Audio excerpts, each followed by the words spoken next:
School के आगे बैठे हैं। आखिर क्या मांग है आपकी जिसको जो है सरकार सुनने को ही तैयार नहीं है? सबसे पहले मेरी सभी को राम राम। मेरा नाम पूजा है, मैं 10वीं कक्षा की छात्रा हूँ और हमें यहाँ पर कम से कम 10 दिन हो गए हैं धरने पर बैठे हुए।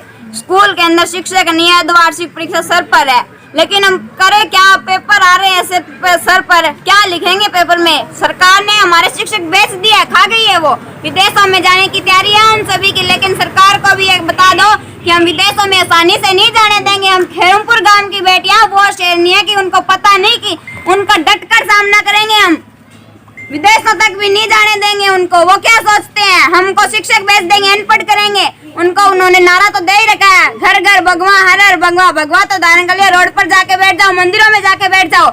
हमारे शिक्षक भेज दिया, हम अनपढ़ होंगे, कल को उनके पास जाएंगे, हमारा पतला देख दो, आंखें देख दो, फलाना ढिगड़ा देख दो।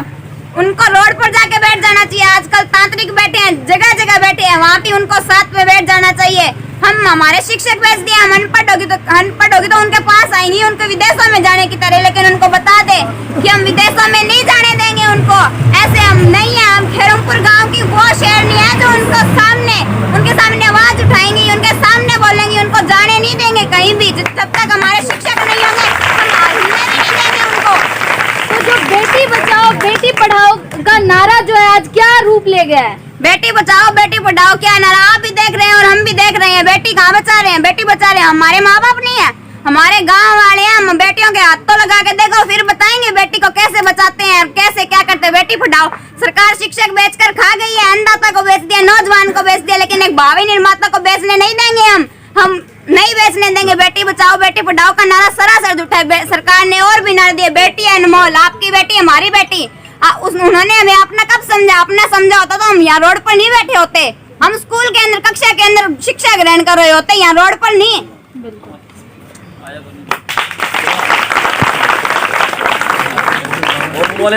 लेकर ही रहेंगे और जो भी दगाबाज लोग हैं उनसे जो है अपनी शिक्षा जो सबसे हमारा मौलिक अधिकार उसको लेकर रहेंगे। तो आगे किस तरह का जो नारी का जो रंग होता है, रूप होता है, वो देखने को मिलेगा आप छोटी छोटी बच्चियों के द्वारा। देखो जी, अगर हमें शिक्षक नहीं मिले तो इस बार वो रूप देखने को मिलेगा जो कभी देखा ही नहीं होगा। नेता को वोट तो छोड़ो, हमारे गांव वाले गांव के अंदर पैर नहीं रखने देंगे। गांव में आके तो दिखाओ, बीजेपी सरकार कितने दिन हो गए हमें यहाँ पे हाथ जोड़ रहे हैं, भीख मांग रहे हैं, रो रहे हैं, गिड़गिड़ा रहे हैं। बीजेपी सरकार का नेता क्यों नहीं आ रहे? विपक्षी पार्टी सभी आ रहे हैं और हमारे बीच यहाँ मनोज राठी जी उपलब्ध है और अमनदीप टांडी जी भी उपलब्ध है। बीजेपी सरकार क्यों नहीं आ रही? कुलदीप बिश्नोई जी को मैंने पीछे भी कहा था और अब भी कह रही हूँ, कुलदीप बिश्नोई जी वो शिकारी है जो 1 महीना शिकार करते हैं लोगों का, चुनाव में बार बार आते हैं, लेकिन 4 साल 11 महीने घर पर आराम से बैठ कर खाते हैं। लेकिन इस बार खाने नहीं देंगे। इस बार शेरनियों ने अपना रूप दान कर लिया है। हम वो देवी है, हम घर का रूप है, देवी रूप है, गाँव की रौनक है, इस देश की शान है। लेकिन शिक्षा मंत्री और वो मुख्यमंत्री जी है, उन्होंने हमारे शिक्षक बेच दिए हैं। उनको क्या पता?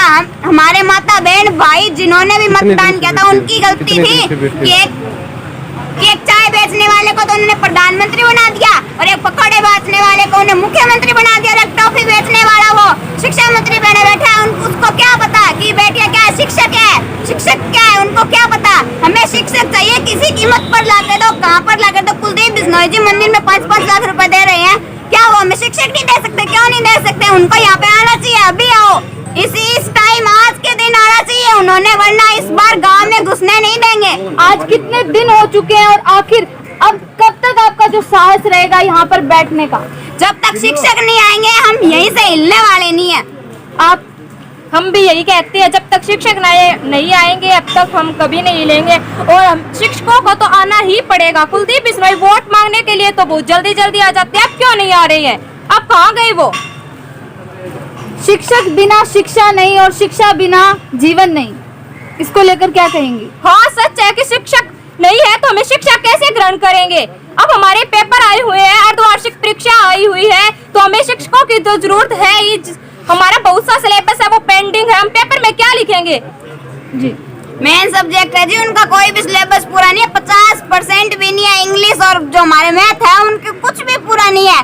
मेरी क्लास में बहुत सी लड़कियां जिनको मैथ बहुत कम आता है, मेरे को भी कम मैथ आता है, लेकिन अगर टीचर होंगे तो ही हम आगे पढ़ पाएंगे। मैथ आगे भविष्य की वही चीज है, मैथ और इंग्लिश 2 ही तो मेन सब्जेक्ट है। उनके अध्यापक नहीं है, क्या करे तो करे, क्या करे में। कितने फिलहाल जो है शिक्षक मौजूद हैं? फिलहाल 2, ये वो 6 से 8 के लिए है। 9th और 10th जो सामाजिक के टीचर है उनको साइंस का दे रखा है, लेकिन उनकी साइंस नहीं समझ में आती है सामाजिक टीचर साइंस पढ़ा बच्चा ने, सोशल साइंस। और संस्कृत के टीचर है, संस्कृत की एक अध्यापिका थी पहले, उनकी भी भेज दिया है। फिलहाल कोई लेडीज टीचर नहीं है, हमें लेडी टीचर की भी जरूरत है। हम लड़कियां, हमारी पर्सनल प्रॉब्लम बहुत है, आपको भी पता है। हम लेडीज के सामने ही अपनी वो प्रॉब्लम सॉल्व कर सकते हैं, लेकिन लेडीज टीचर नहीं है।